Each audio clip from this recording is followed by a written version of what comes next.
Hello मित्र, आज हम लोग ऑब्जेक्ट पहचानना सीखेंगे। ऑब्जेक्ट कैसे पहचानते हैं थ्योरेटिकल एवं स्ट्रक्चर वे में। तो आइए देखते हैं। सभी कोई कहीं ना कहीं जरूर ऑब्जेक्ट पहचानना सीखा होगा। बस एक क्वेश्चन देता हूँ, पहले क्वेश्चन देखिए और इसमें ऑब्जेक्ट पहचानने की कोशिश कीजिए।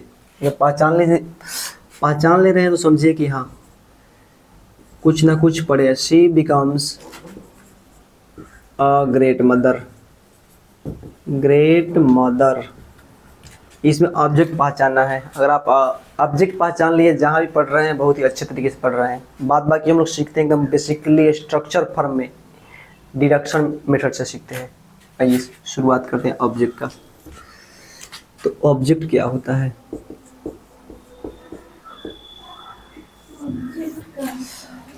तो ऑब्जेक्ट जो जब किसी काम को जो झेलता है या रिसीवर, जो रिसीवर होता है, जो कोई चीज़ प्राप्त करता है, उसी को हम लोग ऑब्जेक्ट बोलते हैं।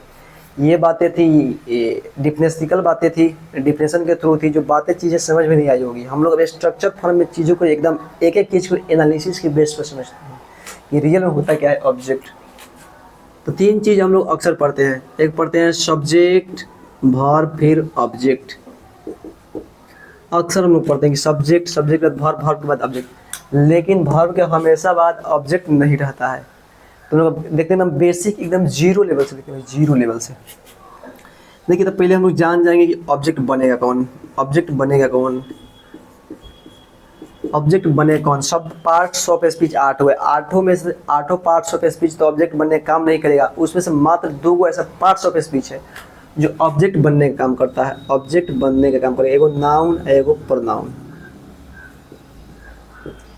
ये दो ऐसा पार्ट्स ऑफ स्पीच है जो नाउन और प्रोनाउन ऐसा पार्ट्स ऑफ स्पीच है जो ऑब्जेक्ट बनने का काम करता है।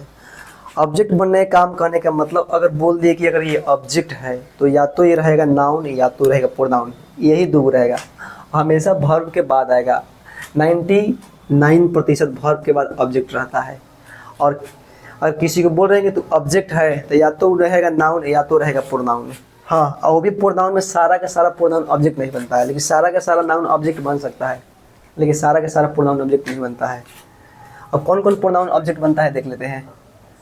तो मी ऑब्जेक्ट बनेगा, मी के बाद अस बनेगा, यू बनेगा, हिम बनेगा, हर बनेगा, इट बनेगा, देम बनेगा। ये सारा का सारा प्रोनाउन क्या बनेगा? तो ये सारा का सारा प्रोनाउन बनेगा ऑब्जेक्ट। तो हमेशा प्रोनाउन और नाउन ऑब्जेक्ट बनने का काम करता है। ऑब्जेक्ट बनने का काम कौन करेगा? नाउन या प्रोनाउन। देखिए सी भी क्या है? प्रोनाउन ही है, लेकिन ऑब्जेक्ट नहीं बनेगा। ही भी क्या है? प्रोनाउन ही है, ऑब्जेक्ट नहीं बनेगा। आई भी प्रोनाउन है, ऑब्जेक्ट नहीं बनेगा। वी भी प्रोनाउन है, ऑब्जेक्ट नहीं बनेगा। तो सारे के सारे प्रोनाउन ऑब्जेक्ट नहीं बनते हैं। ऑब्जेक्ट वही बनते हैं जो मैंने इसको यहाँ पे लिख दिया। ये सब के कथी बनने का काम करेंगे? ऑब्जेक्ट। लेकिन सारा का सारा नाउन, जितना भी नेमिंग वर्ड है, नेमिंग वर्ड, उस सारे के सारे ऑब्जेक्ट बन सकता है। तो हम लोग सीखते हैं। तो ऑब्जेक्ट किसका किसका होता है पहले पूछेगा। तो एक नाउन का ऑब्जेक्ट होगा और एक ऑब्जेक्ट किसका किसका होगा। ऑब्जेक्ट देखिए किसका किसका होता है।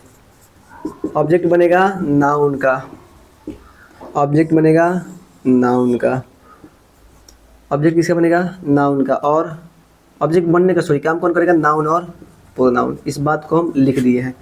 अब ऑब्जेक्ट किसका किसका होता है। तो इंग्लिश लैंग्वेज में एक वर्ब का ऑब्जेक्ट होगा। किसका ऑब्जेक्ट होगा? एक वर्ब का ऑब्जेक्ट होगा और एक प्रीपोजिशन का ऑब्जेक्ट होगा। प्रीपोजिशन का ऑब्जेक्ट होगा। तो इंग्लिश लैंग्वेज में दो को चीज़ का क्या होता है? ऑब्जेक्ट होता है। दो को चीज़ें क्या होगा? ऑब्जेक्ट। एक प्रीपोजिशन का, एक वर्ब का। अब प्रीपोजिशन का ऑब्जेक्ट कैसे पहचानेंगे, वर्ब का ऑब्जेक्ट कैसे पहचानेंगे? बहुत ही सिंपल है।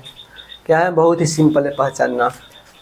जैसे लिखते हैं सी रीड्स अ बुक।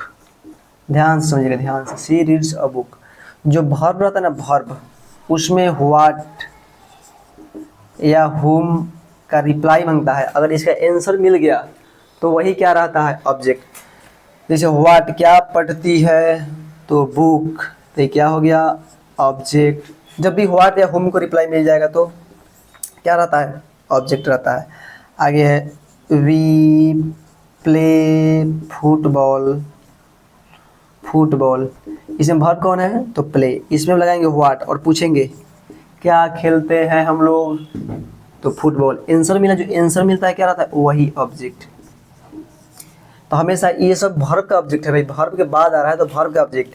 लेकिन हम लोग अभी थोड़ी सी स्टैंडर्ड लेवल की चीज़ें पढ़ रहे हैं, तो हम लोग हर एक बार नहीं क्या पढ़ रहा है, क्या कर रहा है, किसको क्या कर रहा है, हमेशा ये सब चीज़ें पढ़ कर नहीं देखेंगे हम लोग। अब देखते हैं कुछ अलग तरीके से। तो याद रखेंगे हमेशा वर्ब के बाद अगर कोई भी नाउन रहे चाहे प्रोनाउन तो ऑब्जेक्ट रहेगा। वर्ब के बाद कोई भी नाउन या प्रोनाउन रहेगा तो क्या रहेगा? ऑब्जेक्ट। दूसरा का चीज़, कोई भी प्रीपोजिशन के बाद अगर नाउन प्रोनाउन रहे तो भी क्या रहेगा? ऑब्जेक्ट रहेगा। इस बात को ध्यान से सब कोई समझ लेगा। अगर वर्ब के बाद नाउन प्रोनाउन रहेगा तो सीधा वर्ब का ऑब्जेक्ट, और प्रीपोजिशन के बाद रहेगा तो प्रीपोजिशन का ऑब्जेक्ट। अब यहाँ हम लोग देख लेते हैं, शी लिव्स एट रामपुर।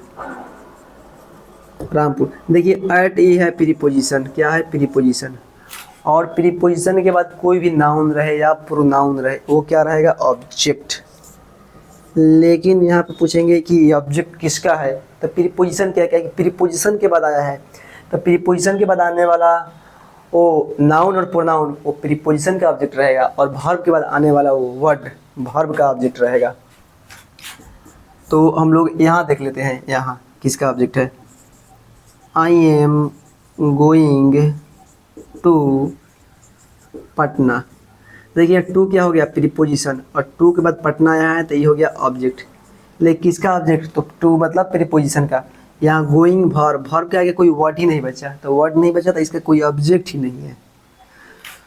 तो ऑब्जेक्ट और हम लोग डिटेल्स से देखेंगे, फिलहाल हम लोग इतना ही रखते हैं।